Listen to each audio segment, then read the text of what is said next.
Hey guys, it's your favorite Rogue Chirpy. Today we are opening up our vault. We are fishing for either the Broodkeeper Dagger, we are fishing for Primal Council Trinket, or anything else that's really an item level upgrade.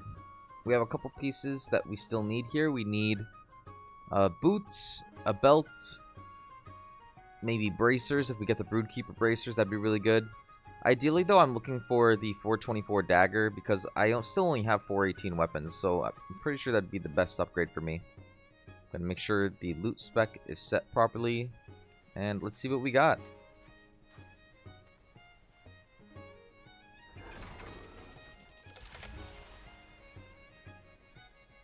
Alright, well, we didn't get any of those things. Looks like it's a pants angle this week. Yeah, this is just a pants item level upgrade this week.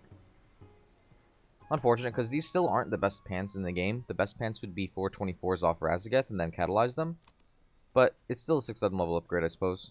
And I literally don't need anything else that's here. The other option I could do is take a socket to put a socket on something. But I don't think I'm going to do that. I think the 6 item level upgrade with the main stat on it especially is more worth it than another socket for now. So we go for the pants. And a plus 25 key. Let's see what key we got. We got 25 ruby. Not too bad. Could be kind of difficult, but I think it's definitely doable. Let's go to the Mythic Plus Dungeon tier list of the week.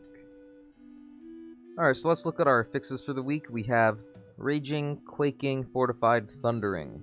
Let's go over to our tier list maker.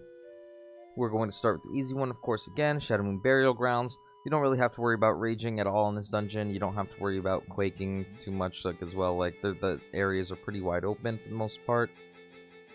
Shadowmoon Burial Grounds, again, just easy for the scaling of the dungeon and the timer.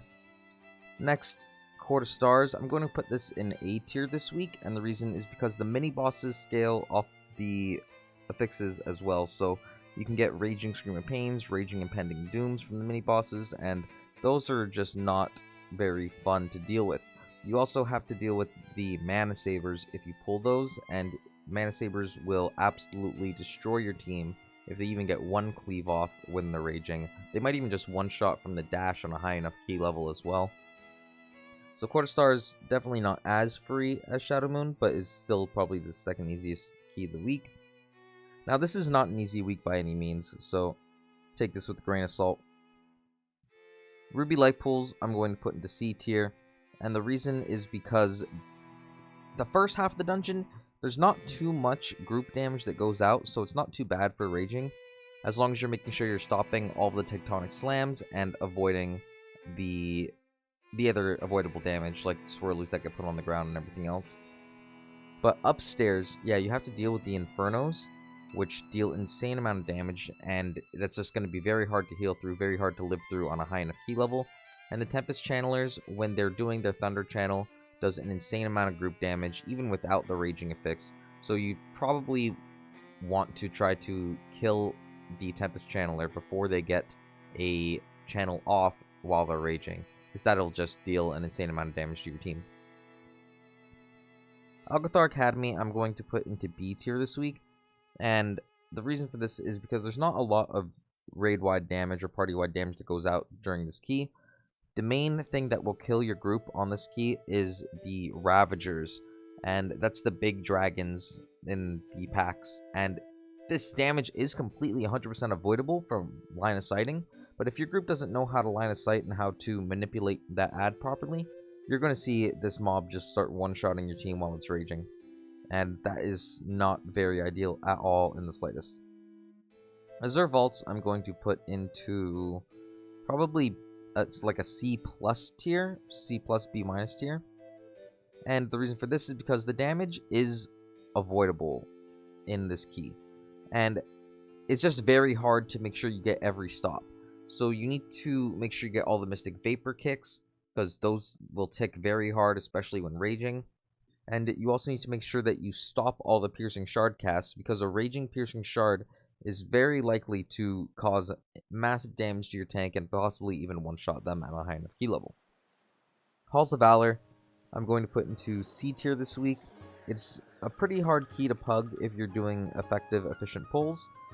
The Thundercallers can one-shot somebody on a high enough fortified key even without raging.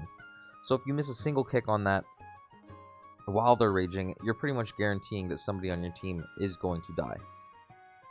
Same thing with Naku Defensive. Naku Defensive I'd put into probably a B minus tier. And the reason that I separate Naku Defensive from the C tier is because there's only one real area of the dungeon where your group should ever die from a mistake, and that is the storm area of the dungeon. Everything in that storm area is avoidable for the most part, except for the totem explosions. All the casts are stoppable or kickable. So if your group is rotating kicks properly, that area should not give you many issues at all. That being said, Nakud is also an easier timer than Halls of Valor is, in my opinion. So I'd say Nakud Offensive lands pretty easily in the B tier here. You don't really have to worry too much about group damage. It's more about just keeping your tank alive in the bigger pulls and making sure that you're stopping the Mortal Wounds or Mortal Strike cast that the warriors do, or kicking the Mystics, the Risen Mystics, for their Swift Wind cast, because these are all things that will just make your tank not able to live. Temple of the Jade Serpent I'm putting into C tier, and the reason for this is there's a lot of party damage in Temple of the Jade Serpent with all the mini dude explosions, and there's a lot of tank damage as well if you don't stop the Haunting Gazes and Dark Claws.